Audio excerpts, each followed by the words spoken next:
Welcome to the Practical Growth Podcast with me, E.B. Johnson, author, NLPMP, and cognitive reappraisal coach. This is the podcast created for people like you, people looking for more health, more peace, more happiness. Each week, I explore a new topic in pop psychology and help you build a better life and better relationships. Join me for special guests, exciting ideas, and practical advice that you can use to improve your life from the inside out. Let's get into it. Hello, my lovelies. Welcome back to another episode of the Practical Growth Podcast. It is me, your favorite writer, your favorite NLPMP coach, and cognitive reappraisal specialist. And we are back at it again, talking about emotions today. Emotions. Now, this is one that applies to pretty much everybody, right? Because if you're a human being, which, let's face it, if you're listening to this, at least one of you in the room is a human being, you've got emotions. You have emotions. And I'll tell you what, this is the number one problem that all of my clients have when they come to me. Every single last one of them, whether they are dealing with, let's say you come to me and you want to advance your career. You're looking to get better, get stronger in your career. You're creative and you want to take charge of that. Let's say you come to me, you're a client, you've got narcissistic abuse. Your parent was a narcissist and they dumped all over you and made you responsible and just tore you apart and destroyed your sense of self. Or maybe you just kind of had a rocky childhood. Parent wasn't a narcissist, but it was rocky. Or you've got a rocky relationship. Every time, every single one of you comes to me, it's emotions underlying all of the issues. It's your emotions. You want to know how to stop feeling the way you're feeling. You want to know how to get in control of your emotions so that you don't have to feel the way you're feeling. And a smaller number of you come to me wanting to kind of like rid yourself of the negative emotions that have caused you a problem your whole life. But do you know what I find with these clients time and time again as we dig into these emotional issues that they want to address or expel? They have a low emotional bandwidth. Their emotional bandwidth is depleted. Now, what does that mean? What am I saying?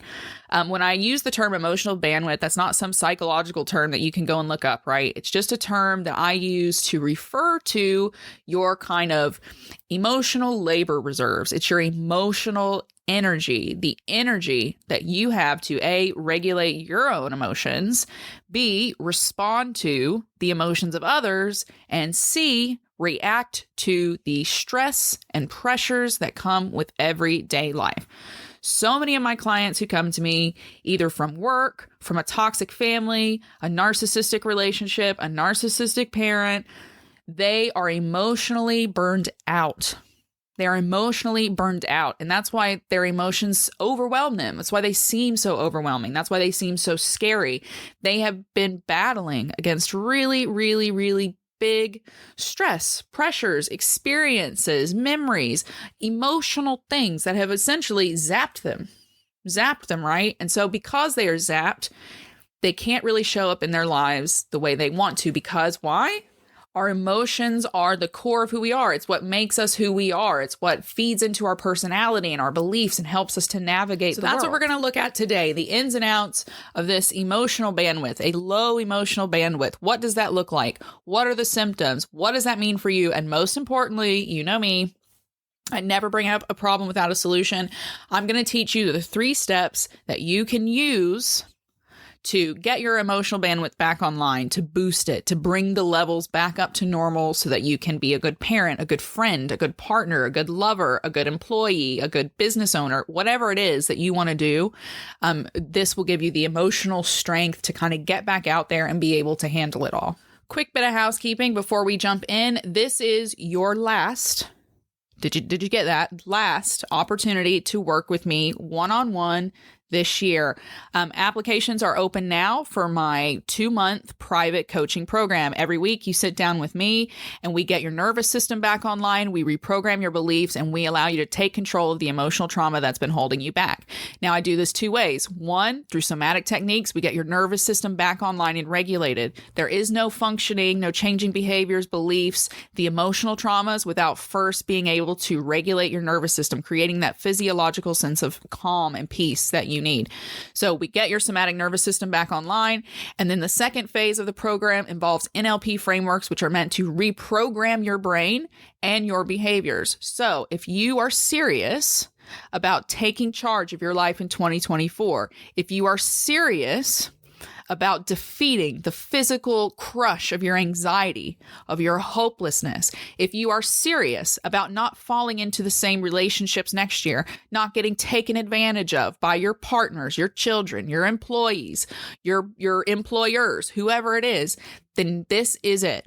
This is your last chance to work with me. So you need to head to therealebjohnson.com and click on working with me to apply. I will go ahead and warn you, there are usually 6 spots available. There are not 6 spots available this time, okay? A few of the spots are already gone and they don't go to everybody. There is an application process. So if you want to do that, if you're someone who's actually ready to stop complaining about how their trauma has held them back and you're ready to actually create some positive momentum for yourself, then you need to head there, apply, and let's see if we can work together to build a new future for you. All right, low emotional bandwidth. Let's do it. Let's crack through this, get into it, and give you the tools that you need to get change started today, because it's practical growth, right? This is practical advice that helps you take steps now to improve your life now. So let's do it. Low emotional bandwidth. What is that? What am I talking about? Well, we kind of touched on it up top, right? It is fundamentally emotional exhaustion. It is emotional exhaustion.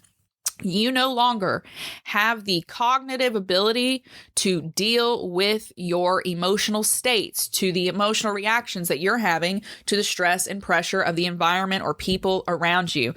When you fall into this low emotional bandwidth state, it's harder to regulate your emotions. You overthink things, you blank, you get foggy. It's an absolute mess. Essentially, it's emotional burnout. And with that comes a lot of hopelessness, a lot of numbness, and you can see a lot of isolation too. But essentially, if you are looking at this emotionally low bandwidth, this emotional burnout, you need to look for signs on 2 levels because it affects you on 2 levels. Number 1, the physical level. Yes, your emotions affect you physically. Emotions take place in the brain. When the brain then sends out the signals from its interpretation of those emotions to the rest of your body, systems react to that. Different systems in your body react to that, and not in good ways. You can find yourself physically exhausted. You feel like you're like swimming through lead. You can't barely get up in the morning. It's hard to keep your eyes open. It doesn't matter how many Red Bulls you chug, how many chia seeds you pop. You're just constantly exhausted. You might also notice a brain fog. It's hard to think. It's hard to find your words, remember small details that you might otherwise have been able to remember easily.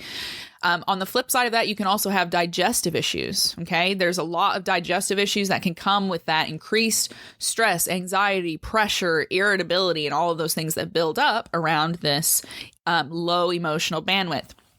Worse, you can have some insomnia. It might be hard to sleep, or you might find yourself sleeping too much. And you can even have lowered immune function. Okay. Lowered immune function. If you're too stressed, your immune system basically doesn't get the juice and the energy that it needs to operate. So you can get sick more often, find yourself getting sick more often. Now, the second level is the emotional signs of this low bandwidth. The biggest, most common one is irritability. You might notice yourself snapping more, or just feeling like you're on edge or tightly wound, or like you just, not today, I just can't, right? That you always hear people say, I just can't. If you find yourself saying that a lot, don't ignore it. You could also be sad all the time with no explanation. You just find yourself grief-stricken and crying and just really kind of distraught and filled with grief.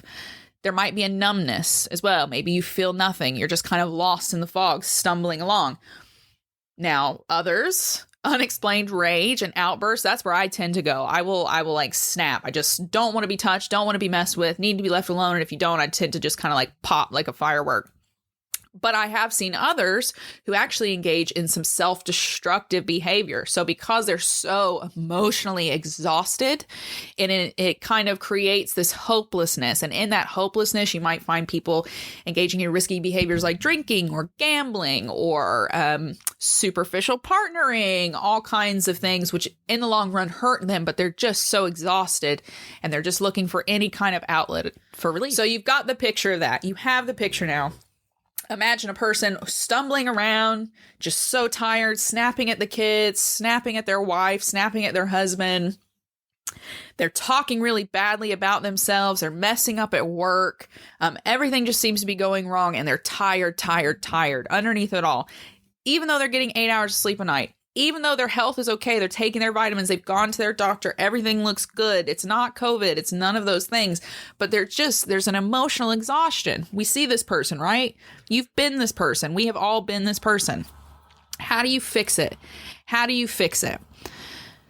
It's straightforward. I don't want to say it's simple, because it involves things that to some of you are going to be quite scary, because it involves being still with yourself, being still with your emotions, stopping where you're at and allowing yourself to see inaction as action. But essentially, that's what has to happen, right? We get emotionally burned out because we spend all of our emotional labor without giving ourselves an opportunity to recharge. It is really that simple. You can think of your emotions like a little cartoon battery pack if you want, right? And if you're just constantly draining it, let's say it's a rechargeable battery, and you never stop and plug it in, eventually it dies and it doesn't have the ability to power the things that you need to power. Same thing here. So if you want to quote unquote recharge this emotional battery, increase your emotional bandwidth, bring that kind of person who can cope back online, there's 3 things you need to do. So pencil and paper, get them out. Number 1, space. You have to give yourself space. Now, this is space on so many different levels, and it's got to happen a few different ways. First of all, you need some space from people. That's just the way it is, especially if you are a neurodivergent person who is listening to this. Yes, hello. I know that you guys are there because I'm one of you, okay? This is not a bad thing, and I'm not saying you have to go and live out in the woods for 2 years by yourself, but at least every week, you just need a little space by yourself. You need physical space, and you need emotional space. You need people not coming to you with their problems, not asking you for advice, not asking you for help, not asking you to do emotional labor for them. The same way, you don't need to be going to them for emotional labor. During this time, you basically need to be a seed in germination, okay? Give yourself some space. Now, to do this, there's going to have to be a considerable setting of boundaries. That's what goes within this giving yourself space. First, you have to set boundaries with yourself and stop making those freaking excuses, that you make of, oh no, I can't do that because the kids, I can't do that because of this, I can't do that because of this. Figure it out. If it's 5 minutes, 10 minutes, 15 minutes, a couple of hours in the afternoon, whatever it is, figure it out. That's the boundary you set with yourself. I am not going to burn out my emotions for everyone else around me, because if I do that, I can't be a good person for them. So you have to set that boundary with yourself. I am going to give myself emotional space. Number 2, you're going to have to enforce that boundary when other people try to cross it. So that means when people come knocking on the door, they leave. You have a right to have some space for yourself to recharge, however you need to do that. And again, for some of you, if you've got chaotic life, you've got a bunch of kids, maybe it's 10 minutes every day instead of a whole day a week. Whatever it is, you need to have a regular system of that discharge and recharge. Okay, so give yourself some space. Number 2, you got to get your somatic nervous system online. It's shocking to me how many people don't know this. Your nervous system is very complicated, right? It's not just your brain and like a big spaghetti vagus nerve running down your brain. There's so many different aspects and elements to it which work in tandem and which work differently and which create entirely different responses in the body. And one of those is the somatic part of your nervous system. This is the good part. This sends out like the signals that create dopamine and serotonin and feel-good chemicals, calming chemicals. It's the state that we make friends in and all that good stuff. You need to get your somatic nervous system back online. Okay? If you don't have this somatic nervous system balanced and online, then what you probably have is your autonomic nervous system online, which is the fight or flight side of you, right? When that side's going, cortisol is running high, your cognitive systems in your brain can't function, the neural pathways don't connect the way they're supposed to connect. You can't regulate your emotions, you can't respond to them in a healthy way, and you'll struggle to even give yourself space.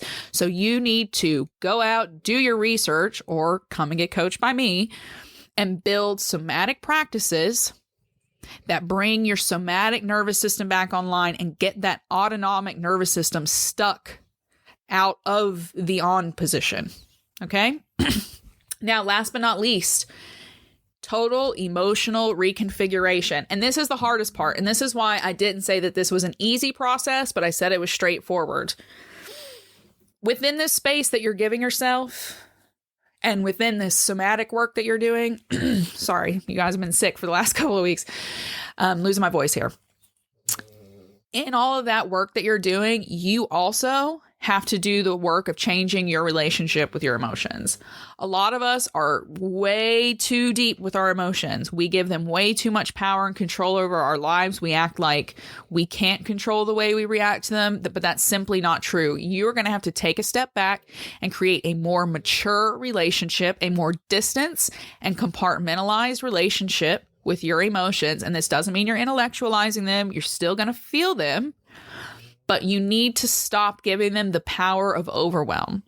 And one of the ways I kind of start my clients on this path is by a little exercise called the bus metaphor, where essentially you have a little meditation, you close your eyes, you imagine that you're a bus driver, and you imagine your emotions getting on and off the bus as you kind of like have these background memories.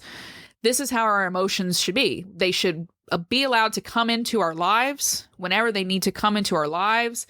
Sit, deliver their 15-minute message, and then get off the bus. So whatever you have to do to reconfigure that relationship with your emotions, you got to start doing it now. And it might be through guided meditation. It might be through journaling. You might work with a coach or your therapist to do this kind of cognitive reappraisal, as it were, of your emotions so that you can better react to them in future without getting so drained, without having that emotional battery so depleted every time you have to deal with your children or your partner or work or clients or whatever it is. And that's it. Yeah, I know. Can you believe? So short today. But that's it. Low emotional bandwidth. It's big and it's heavy and it's a burden. And when you're stuck in it, it does feel hopeless. It does feel like you're drowning in something you can't even see. But it's very straightforward when you sit down and get real with yourself. And you just break it down to the simplest things. What's going on? I'm emotionally exhausted. I want to be alone for a little bit so that I can decompress. I want to just physically have a little space. I want to emotionally have a little space so that I'm not drained, so that my battery can recharge. That's literally what has to happen. What do you think?